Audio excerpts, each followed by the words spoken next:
Assalamualaikum warahmatullahi wabarakatuh. Perkenalkan, nama saya Surtianingsi dari Prodi Perbankan Syariah 5B. Di sini saya akan menjelaskan tentang sumber dana bank syariah.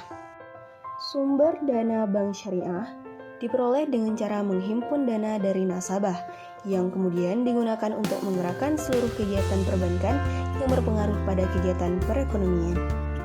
Ada 5 prinsip-prinsip bank syariah.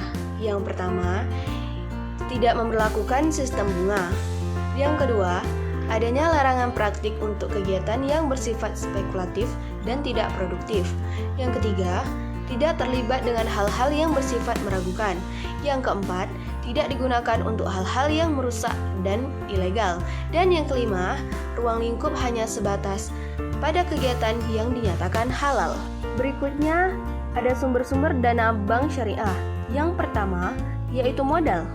Modal merupakan sumber yang paling penting sejak awal sebelum dibentuknya bank syariah. Modal itu sendiri merupakan dana pribadi yang berasal dari para pemilik yang menyerahkan sebagian dana mereka sebagai bentuk dan tanda bahwa mereka merupakan pemegang saham di bank tersebut. Yang kedua, rekening giro. Bank syariah juga menerima simpanan atau tabungan dalam bentuk rekening giro dari nasabah. Dana ini kemudian oleh bank syariah akan diterima sebagai bentuk wadiah atau titipan.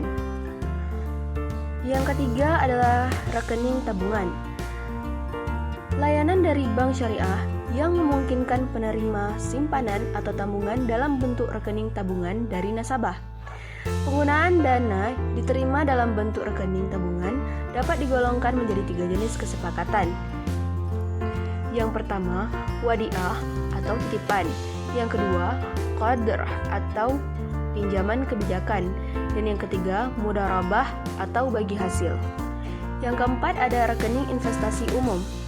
Rekening investasi umum disebut juga dengan investasi tidak terikat, merupakan dana yang dihimpun oleh bank syariah dari dana simpanan para nasabah, di mana dana ini umumnya merupakan tabungan berjangka pendek.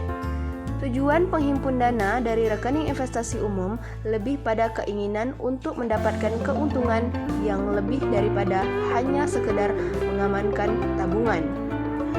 Yang kelima, rekening investasi khusus.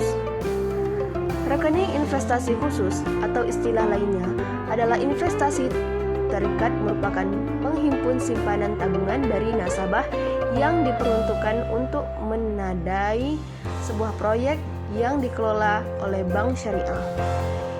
Yang keenam, obligasi syariah. Obligasi tidak hanya dikenal oleh bank konvensional saja, namun bank syariah juga mengenal obligasi atau di bank syariah lebih umum disebut obligasi syariah. Bank syariah secara umum memiliki 2 peran utama. Yang pertama, sebagai badan usaha.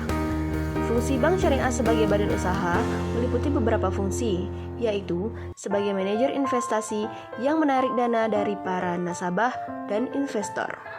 Yang kedua, sebagai badan sosial. Yang dimaksud dengan badan sosial adalah bank syariah berlaku sebagai pengelola dana dalam menyerap dan menyalurkan zakat, infak, dan sedekah. Baiklah, itulah penjelasan dari saya tentang sumber dana bank syariah. Jika ada salah dan silap kata, saya mohon maaf yang sebesar-besarnya. Jangan lupa like,